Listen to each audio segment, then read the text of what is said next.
Urdu novels plate form please subscribe our channel and must like over video.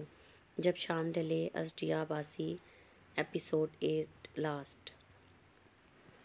رات میں وہ گھر آیا تو سیدھا ماورا کے کمرے میں گیا تھا، مگر خالی کمرہ دیکھ کر ہنا کے پاس چلا آیا. ماورا کہاں ہے؟ ہنا جو فون پر شہریار سے بات کر رہی تھی ایک اپروچ کا اسے دیکھا. تم نے کوئی ریکارڈ توڑنا ہے مجنوں کا؟ اپنی کہی بات پر اسے فون سے شہریار کی ہنسی سنائی دی تھی. آپ اب بھی ناراض ہیں اس سے؟ مسکراہٹ دباتے ہوئے اس نے بات ہی پلٹ دی. کیا نہیں ہونا چاہیے؟ دو بدو سوال ہوا. فرزام نے پھیکی سی مسکراہٹ کے ساتھ اسبات میں سر ہلا دیا. چھت پر ہے، جاؤ مل لو. اسے جواب دے کر وہ واپس فون کی طرف متوجہ ہو گئی. فرزام دروازہ بند کر کے پلٹا. اب اس کا رخ چھت کی جانب تھا. چھت پر لگے چولہے پر بیٹھی وہ پورے چاند پر نظریں جمائے ہوئے تھی. دل میں ایک اداسی اتری ہوئی تھی. تھوڑی دیر پہلے ہی اس نے نادیہ سے کال پر بات کی تھی. وہ اس کے لیے فکر مند تھی. سب ٹھیک ہونے کا کہہ کر انہیں تو مطمئن کر دیا تھا، پر اب خود اداس بیٹھی تھی. کیا سوچ رہی ہو؟ فرزام کی آواز پر چونک کر اسے دیکھا جو چولہے پر اس کے برابر آ بیٹھا تھا. میں نے دادی جان سے وعدہ کیا تھا کہ اس رشتے کو نبھانے کی پوری کوشش کروں گی. میں وہ وعدہ بھی نبھا نہیں سکی. نظریں جھکائے وہ اپنے ہاتھوں کو مسل رہی تھی. گرد تھا کہ ختم ہونے کا نام نہیں لے رہا تھا. فرزام نے دھیرے سے اس کے ہاتھوں کو تھام لیا. کس نے کہا تم وہ وعدہ پورا نہیں کر سکی؟ تم یہاں ہو، میں یہاں ہوں، ہم اب بھی اس رشتے میں بندھے ہیں. ہاں ٹھیک ہے، غلطی ہو گئی، پر اپنی غلطی سے سبق حاصل کرو بجائے افسوس کرنے اور آنسو بہانے کے. وہ اسے پیار سے سمجھا رہا تھا. ماورا نے نظریں اٹھا کر اسے دیکھا. تبھی ہنا کی باتیں اس کے کانوں میں گونجنے لگیں. آپ مجھ سے ناراض ہیں؟ نہیں. کیوں؟ آدمی تو ایسے نہیں ہوتے، وہ تو اتنی جلدی نہیں مانتے، سزا دیتے ہیں. ماورا اس انداز میں بولی کہ فرزام قہقہہ لگائے بغیر نہ رہ سکا. ماورا نے خفگی سے اسے دیکھا. ماورا میں تم سے ناراض تھا، غصہ بھی بہت آیا تھا، پر کیا کریں، یہ جو دل ہے نا، یہ کہاں کسی کی سنتا ہے. اس کے اپنے فیصلے ہوتے ہیں، اپنی من مرضیاں. ساری ناراضگی اور غصے کے باوجود یہ تمہارے ہی حق میں فیصلہ دیتا تھا. پھر بھلا میں تمہیں کیسے سزا دے سکتا تھا جب میرا دل ہی میری نہیں سن رہا تھا. فرزام کی صاف گوئی پر وہ ساکت سی اسے دیکھ رہی تھی. دونوں کی نظریں ایک دوسرے سے ملیں تو ارد گرد سے بیگانہ کر گئیں. چند لمحوں بعد فرزام اٹھا اور دو زانوں اس کے سامنے بیٹھ گیا. میں نے اپنے عمل سے پوری کوشش کی تھی تمہیں اپنی محبت کا یقین دلانے کی، پر شاید کبھی کبھی اظہار ضروری ہو جاتا ہے. ہاتھ بڑھا کر اس کے دونوں ہاتھوں کو اپنے ہاتھوں میں تھاما. آج اس پورے چاند کی رات میں اس چاند کو گواہ بنا کر میں اعتراف کرتا ہوں کہ میں فرزام حسین چنگیزی مسز ماورا فرزام سے بے انتہا بے تحاشا محبت کرتا ہوں. میری روح میں بس چکی ہو تم سے الگ ہونے کا خیال ہی میری سانسیں اکڑنے لگتا ہے.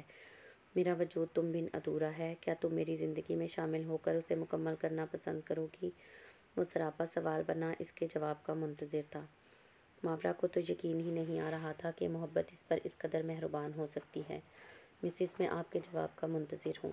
اس کی خاموشی پر فرزام نے پھر پوچھا. ہونٹوں پر تبسم، آنکھوں سے بے اختیار آنسو بہہ نکلے اور اس نے اسبات میں سر ہلا دیا. ہاں، دل و جان سے کروں گی. اس کے جواب پر وہ بے اختیار اٹھا اور اسے باہوں میں بھر کر گھمانے لگا. ان کی کھلکھلاتی ہنسی اور سیاہ رات میں پھیلی پورے چاند کی روشنی ان دونوں کے ملن کی گواہ ٹھہری تھی.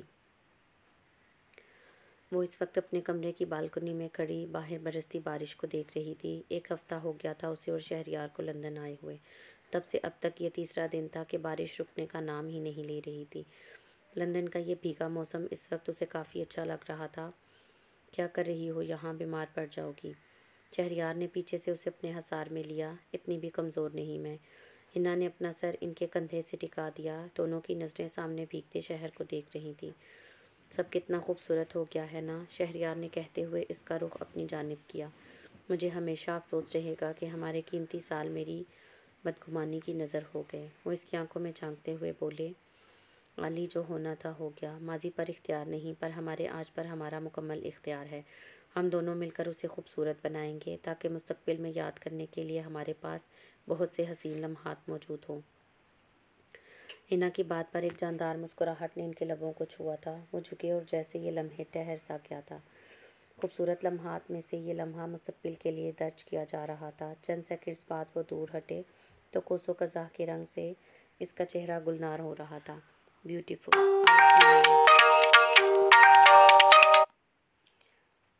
وہ مصنوعی خفگی سے انہیں پیچھے دھکیل کر اندر کی جانب بھاگ گئی. شہریار نے ہنستے ہوئے اس کی پشت کو دیکھا اور پھر اوپر آسمان پر۔ ان کا دل سجدہ ریز ہوا تھا ایک باحیا شریک سفر کی ہمراہی پر۔ جب شام ڈھلے کبھی تو دیدار تیرا مجھے چاہیے، میری روح میں جو اتر سکے وہ پیار مجھے چاہیے، سراب ہو نہ عذاب ہوں بس قربتوں کا حساب ہوں، وہ عشق مجھے چاہیے، وہ ایک رات مجھے چاہیے۔ ایک ہاتھ میں موبائل اور ایک ہاتھ میں کپ پکڑے وہ کافی پی رہی تھی، ساتھ ہی موبائل پر اپنی شادی کی تصویریں بھی دیکھ رہی تھی۔ نادیہ کی خواہش پر اس کی رخصتی ان کے گھر سے ہوئی تھی، جس پر سب نے ہی رضامندی کا اظہار کیا تھا۔ ماورا بھی بے حد خوش تھی، باپ کی شفقت نہ صحیح، کم از کم ماں کی دعاؤں کا ہزار تو اس کے لیے موجود تھا۔ وہ ایک کے بعد ایک بغور تصویریں دیکھنے میں مگن تھی جب کمرے سے اسے فرزام کی آواز سنائی دی۔ وہ ٹیرس سے اٹھ کر اندر چلی آئی جہاں فرزام آئینے کے سامنے تیار کھڑا اسے گھور رہا تھا۔ ہم غالباً اپنے ہنی مون پر آئے ہوئے ہیں۔ وہ اس وقت ماورا کی خواہش پر نادرن ریاض آئے ہوئے تھے۔ کسی اور ملک جانے سے پہلے وہ پاکستان کی خوبصورتی کو دیکھنا چاہتی تھی۔ غالباً نہیں، یقیناً ہم اپنے ہنی مون پر آئے ہیں، لیکن یہاں آ کر تو آپ نے لڑکیوں کو بھی مات دے دی۔ میں اتنی دیر سے تیار ہوں پر آپ کی تیاری ابھی تک مکمل نہیں ہوئی۔ وہ غصے سے اسے دیکھتی ہوئی بولی۔ بلیو جینز کے ساتھ بلیک ٹی شرٹ اور اس پر بلیک جیکٹ پہنے، پیروں میں وائٹ شوز، اس کی تیاریاں آج واقعی دیکھنے لائق تھیں۔ ہاں تو اپنی بیوی کے لیے زیب و زینت اختیار کرنا میرے نبی کا حکم ہے۔ وہ فخر سے اپنی تیاری کو دیکھتے ہوئے اس کی جانب بڑھا، جو لال مفرل، بلیک شرٹ اور بلیک ہی لانگ اسکرٹ میں اپنے سیدھے گھنے بال کھولے ہلکے سے میک اپ میں اس کی توجہ اپنی طرف کھینچ رہی تھی۔ میں چاہتا ہوں کہ یہاں کی خوبصورتی کے سحر میں جکڑنے کے بجائے تمہاری توجہ صرف مجھ پر ہو، صرف اور صرف مجھ پر، فرزام نے کہتے ہوئے اسے اپنے حصار میں لیا۔ اور اگر نہ دیکھوں تو؟ ماورا کا انداز شرارتی تھا۔ تو میں تمہیں انہی پہاڑوں سے نیچے پھینک دوں گا۔ لیکن فرزام کا انداز سنجیدگی لیے ہوئے تھا۔ ماورا کا منہ کھل گیا۔ ہاں، شرم تو نہیں آئے گی نا آپ کو؟ اب میں بالکل آپ سے بات نہیں کروں گی۔ غصے سے اسے گھورتی دروازے کی جانب بڑھی جب فرزام نے اس کا ہاتھ پکڑ کر اپنی جانب کھینچا۔ کچھ ایسا ہو یہ شام ڈھلے، کوئی لے کے مجھ کو ساتھ چلے، کوئی بیٹھے میرے پہلو میں، میرے ہاتھ پہ اپنا ہاتھ دھرے، اور پونچھ کے آنسو آنکھوں سے وہ دھیرے سے یہ بات کہے، یوں تنہا چلنا ٹھیک نہیں، چلو ہم بھی تمہارے ساتھ چلیں۔ اپنے ہاتھوں میں اس کا چہرہ تھامے وہ گمبھیر آواز میں اسے اپنے سحر میں جکڑ رہا تھا۔ ماورا نے مسکرا کر پرسکون انداز میں اس کے سینے میں چہرہ چھپا کر آنکھیں موند لیں، اس یقین کے ساتھ کہ اب ساری راحت ایک دوسرے کے ساتھ میں تھی۔ ختم شد۔